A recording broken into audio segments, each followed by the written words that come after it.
syempre, bagong price update naman tayo sa mga big bike ni Honda dito sa may Honda Big Bike Tagum, Kanokotan, Tagum City. At syempre, titingnan na din natin guys kung may mga bagong big bike ba dito sa kasa. Syempre, pag-uusapan din natin dito yung cash, down payment, installment, at aalamin na din natin guys kung may nag-promo ba. Kaya naman tara, samahan nyo ikutan yung mga big bike nila. Let's go! Alright guys, dito naman na tayo mag-umpisa sa modern classic na big bike ni Honda. Walang iba kundi itong si CMX 1100. So, aside sa color matte black na available, meron din sila ng blue. Ayan. So, kung ganitong klase ng big bike yung hanap nyo ngayong 2026, meron silang available dito. At syempre, kung interested kayo dito guys, kay CMX 1100, spot cash nito ay 665,000. Pero kung gusto nyo ng hulugan, down payment is 166, 250 at monthly sa 3 years na 20,781. Pero kung ayaw nyo naman ng 3 years guys, option is 1 year, 2 years, up to 3 years yung pwedeng maging monthly nito. So, ito yung kanyang look. Of course, kita nyo naman, napakaangas ng look at mababa yung seat height, pwedeng-pwede sa lady rider. Ayan. Comment down below kung gusto nyo ito gawan ko ng review kasi hindi ko pa to nare-review tong dalawang to. At guys, kung naghahanap naman kayo ng Honda Rebel, meron silang available dito, CMX 580. So, meron silang available na matte black at syempre itong parang dirty white. Napaganda ng pagkaka-paint dito guys sa dirty white niya. Classic na classic at modern yung datingan.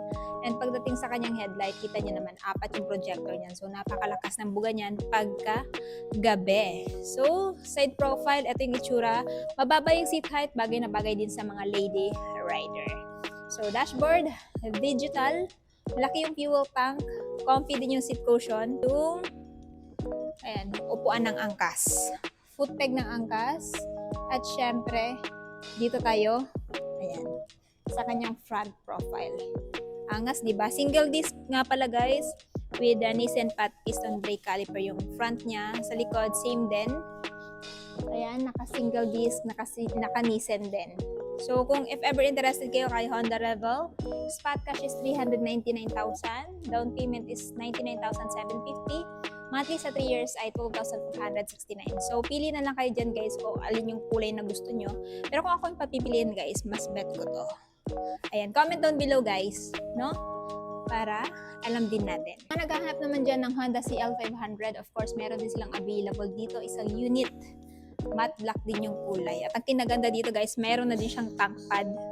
Ayan, parang sa ganun, pag sasampay yung driver, hindi magagasgasan yung tank. For me, goods na goods yan. Ganda din ang pagkakalapat. Tapos ito yung seat niya. Generous. Naka-rough na din yung texture. Napakaangas din ng tambucho guys. So ito yung front profile niya guys. O diba? Naka-rubber boots pa yung telescopic niya. So if ever interested kayo dito guys, SRP is 409,000. Pero kung gusto nyo ng installment, down payment is 102,250. Monthly sa 3 years ay 12,781. Sa mga naghahanap dyan guys ng Honda Goldwing, meron silang available dito guys, yung kanilang special edition. Literal siya na gold, pati yung paint niya gold-brown combination. So, kung ito yung klase ng big bike yung hanap nyo guys, merong isang available dito. So, i-message nyo na lang ako sa aking channel kung gusto nyo to. Ayan. Just message me directly on my channel. I mean sa aking Facebook page para makater ko kayo, masagot ko yung mga questions ninyo. So, for the meantime, dito na muna tayo guys sa updated price ni Goldwing. Spot cash nga pala nito is 2,100,000. Down payment is 525,000 kung gusto nyo ng hulugan. Monthly naman, sa 3 years ay 63,625. So, di ba? Napaka-gold din ng presyo niya guys. Pero kahit ganun pa man, gold naman din yung makukuha nyo. Pagdating pa lang sa makina, tingnan nyo naman guys. Hindi basta-basta. Nice. Next, dito tayo guys kay Africa Twin. Ayan. Africa Twin manual type this one. So, ito yung kanyang side profile. Napakaangas din, no? Ayan. So, ito yung front. So, kung ganitong klaseng motor na bibilhin nyo, merong available si Honda. Pero for the meantime, presyo muna tayo. Spot cash is 950,000. Down payment is 237,500. Monthly sa 3 years ay 29,688. Manual type nga pala si Africa Twin. Etong kulay red. Pero kung gusto niyo naman ng Africa Twin Adventure Sports, meron din silang available dito, isang unit. Suspension pa lang guys, grabe. Solid, dual disc brake din siya. Makina niya napakaganda din. Tapos may nakalagay na dual clutch transmission. Tambucho, angas din. Tapos meron siyang rear carrier dito. Yung manual type meron din. So, ayan, pwede mapagmountan ng top box. So, if ever guys interested kayo dito, SRP nito is 1,170,000. Down payment is 292,500. If kukunin nyo ng hulugan at monthly sa 3 years na 36,563. Pero kung gusto nyo naman ng mas mura kay Africa Twin guys, meron din silang XL Transalp dito. 750. Ito yung kanyang side profile. Napakaangas, diba? Tapos ito yung kanyang rear carrier. Meron siyang abang na bracket for top box. Solid din yung gulong niya guys. Ayan. Ang dual sports. At pagdating sa instrument panel, sa dashboard, digital na din. So if ever ito yung gusto nyong motor, Transalp XL750, ito ay nabenta na. Sold na pala to, pero dito tayo sa presyo niya kasi meron din silang iba pang unit na available. So this one guys, kung bibili nyo ng spot cash, 609,000. The down payment is 152,250 kung installment. Monthly naman sa 3 years ay 19,031. So mas mura si Transalp kumpara kay Africa Twin. Ayan. Ayos. Kung gusto nyo ng mas mura pa, meron din silang available dito guys na NX500. So NX500 maganda din to pang lady rider kasi mababa lang yung seat height nito guys. Di kumpara kay Africa Twin na medyo mataas. White yung color na available dito. Ito yung side profile niya. O diba, naka twin cylinder na din siya, dual disc brake, dual sports yung car, LED na din yung kanyang headlight and signal. Tapos yung dashboard niya is digital. Malaki din yung fuel tank niya. At syempre, meron din siyang generous seat cushion. So if ever interested kayo dito guys, this one is sold na din. Spot cash is 409,000. Down payment is 102,250. Monthly sa 3 years ay 12,781. Ayan. And sa mga naghahanap ng sports naked bike, of course, merong available dito guys. Ayan, dalawang unit yung available. Si CB500F at syempre si CB500 Hornet. Pili na lang kayo. Si Hornet guys, aside sa white, meron din silang matte black na available. Ayan. So, dito na muna tayo kay Hornet. If ever interested kayo sa sports naked bike na to, SRP nito is 339,000. Ayan. Tapos, kung gusto yung installment, down payment is 84,750. Monthly sa 3 years ay 10,594.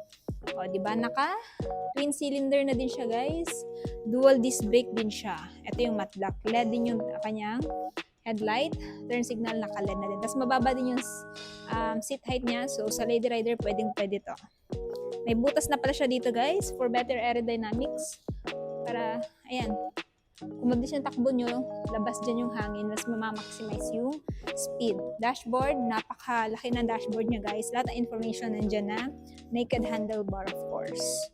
Ayan, si Honda CB Hornet 500. Next, dito kay CB 500F, 379,000 kung bibilhin nyo ng spot cash.